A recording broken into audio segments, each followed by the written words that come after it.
You do not want more leads in your business, you want buyers. And I can prove it with just one question. Would you prefer option A, 100 leads per day into your business? That is right, 365 days a year, you get 100 new leads. But the problem is, none of them buy. Or option B, which is one buyer a day, 7 days a week, 365 days per year. You can guarantee somebody is buying from you. The world has gone nuts with this whole lead generation thing. And I get it, we need leads in our business. First of all, we need to say, well, what is a lead? Well, a lead is somebody that's shown an interest in working with you. Perhaps they've signed up for your newsletter. A lead is not someone that's commented on your YouTube video. By the way, make sure you comment below. It's not somebody you're chatting to on social media. A lead is somebody who has given you at least 2 pieces of data, ideally their name and their email address. I like also their contact number, but we can start to go deeper into that side of lead generation, but it doesn't mean they're a buyer. What we want is to shift leads to becoming buyers. And in order for them to become buyers, what we need to do is have a solid process in place. Everybody today is obsessed with branding, with you've got to make sure that you build your business in this way or that way. And it's all very tactical based. Yes, it all works, but it's not as important as having a sales machine in place. You need to make sure that you've got people buying from you again and again and again. And how we're going to go through this is my exact 5 steps that I work with all of my clients to take somebody from lead over here at step number 1 all the way over to lifetime customer, where they can be worth 10, 50, even $100,000 to your business. So you are in safe hands. And make sure you watch the video to the end, because once you implement this, you start to build around it and you're not going to be reactive in your business in terms of sales and marketing. Remember, we want buyers, not just leads, but we do need to start at this end and say, what's the first thing when somebody comes into your world? If they're on your Instagram or they're watching a YouTube video, if they just watch and then click off, then that is not a lead. That is some awareness that you've done. So I'm doing this video. I know many people will watch it, or maybe 50 people will watch it, and not everyone's going to convert, but I'm raising my awareness. So there's actually a step 0, which is raising awareness. Okay, so you want to be making sure that you are getting the word out there and sharing your expertise. We want leads, wonderful. And of course, we want to make sure that we've got our strategies in place to generate leads. And there's only 2 ways that you can generate leads: paid or organic. That's it. There is no other way to generate leads, and I can talk to you about the different ways that you can go organic. This is one way that I'm building my YouTube channel, and therefore it's an organic way to bring in leads. But there's many ways you can bring in leads. But what we're going to do is jump all the way to number 5, which is serve deeper.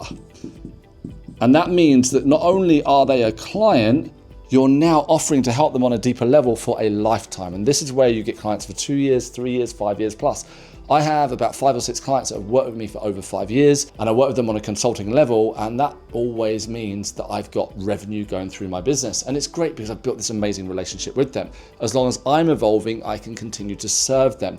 You see, sometimes your clients will outgrow you if you get lazy, and sometimes they'll outgrow you full stop. That's okay. But when you are continually putting in the work, you're a master in your craft, then your clients will want to continue to receive that help. So at this end of the scale, we've got lead. So this is somebody that's just found you and they want to go, hey, you seem pretty cool.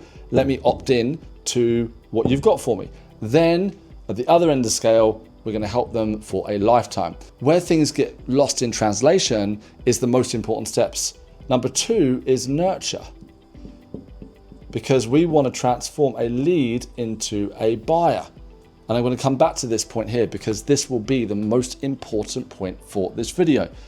Once we've nurtured, then we need a conversion strategy. So convert. And these 2 middle areas here are the most important in this entire process. Tend to focus all the way over here. How do I get more leads? How do I get more clients? And we forget these key points here.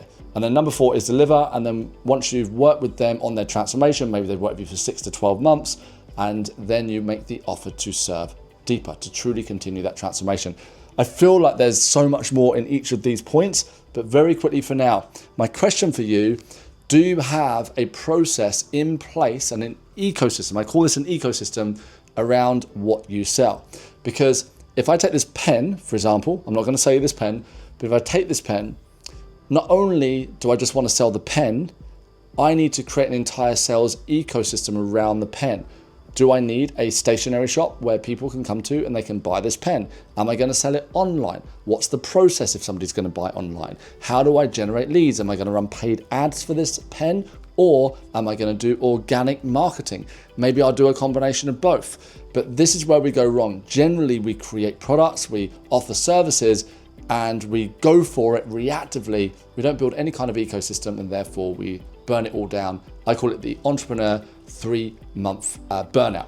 We build something, and within 3 months we burn it down and we start all over again. If you take one product and you build an ecosystem around it, and you can just follow my exact process here, it can completely change how you sell forever. I will do another video on lead generation because there is so much. And in fact, I have other videos on lead gen. And if you're not part of my community yet, Peaceful Sales and Consulting, make sure you get in my community. It's growing. There's infinite support there for you. And there's stacks of free lead generation support within that community. So get yourself into the community. But what I want to focus on for today's video is here, nurture. Once you've got a lead, it doesn't necessarily mean that they're qualified. What we want to do is make sure that we are nurturing.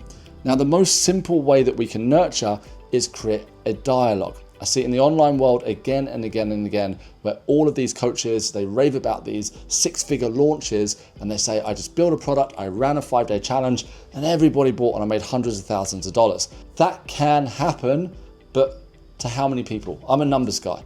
And I know, because I've seen it and I've been through this experience, and I've worked with a lot of these very successful entrepreneurs, and even they will tell you with 1 million or 2 million subscribers, they're even struggling to sell in that way. What we want to do is ensure that we are nurturing what we've got, because business goes where it's invited and it stays where it's looked after. So for me, what I do is anybody who comes into my world, I make sure that they first of all get an invite into my community. And instantly when they join the community, they get a message from me. It's an automated message. Within a couple of days, they're a personalized message from me because I enjoy people coming into the community. For me, and I'm gonna keep it super simple for this video, it's all about opening a dialogue. Not a monologue, we're not talking at you. And by the way, if you comment below, I will be replying to all the comments. Can you see how this works? And as soon as you create that dialogue, you can start to find out how they followed you, what they're trying to achieve right now, and you can start the qualifying or disqualifying process. Everything in the nurturing stage is to sincerely help that individual. And if you show sincere care up front and you're not rolling out the red carpet, oh, let's jump on a call. No, what we're doing, we're building out a process that works. And then we can act more like a scientist. When the process isn't quite working the way that we want, we can look at it and say, well, maybe the message I'm sending out, I need to adapt that. Or perhaps that intro video isn't quite doing the job. It's too long. I need to do a 2-minute intro video, and you can do some testing. But fundamentally, to nurture, you're opening a dialogue. And then from here, you're getting that communication going as well. There's so much more I want to share, but we're keeping it simple for today. Then we move to a conversion strategy. So when you have leads in your business, how do you currently convert them? And is it a consistent approach? For me, my consistent approach is very simple. I'm clear as possible at the front end in how I work with my clients, the transformation that they can expect. And then as they go through the nurturing process, this is all brought up about their goals, what they want to achieve. And then there's an invite to work with me. And for me, it's all done through application. So my conversion strategy that works for me, I'm not saying it's going to work for you, but it works for me. I have an application process. So somebody will apply, and in the application, it's going to challenge them on the reason why they're applying. I'm not trying to put them off, but what I'm doing is saying, are you the right fit for this? Your application in itself shouldn't be overwhelming and take them hours to complete, but it should be making them think. The more you can make your potential client think differently about the problem that they want to solve earlier in this process and all the way through, the more likely they're going to convert to becoming one of your clients. So my conversion strategy is application. And then from there, I interview every potential client. It works for me. All these big coaches say, oh, but you want to automate the entire process. I don't. If somebody's spending thousands of dollars with me, then I need to interview them. I need to meet them. I need to make sure it's the right fit. I need to ensure that if they're going to be putting a lot of money into something, that it is the right decision for both me and for them. Remember, sales is not a one-way thing. You're not just trying to convince the other person to buy. You are deciding between the two of you that you're a good fit to work together. And for me, I can't think of anything worse than somebody spending $10,000 and I find out that they're a nightmare to work with. This eliminates all of that. So I like application and interview. And then from there, there's an invite to take the next step, collect payment, so on and so forth. Deliver speaks for itself. You do need to deliver on your promise. And this is where the transformation occurs for the client. That's what they paid for. And the final step is saying, right, well, you've delivered, and now I'm going to invite this client because I recognize that there's a deeper transformation. So, hey, Mr. or Mrs. Smith, it's been so great working with you over the last 6 months. I've absolutely loved the journey that we've been on.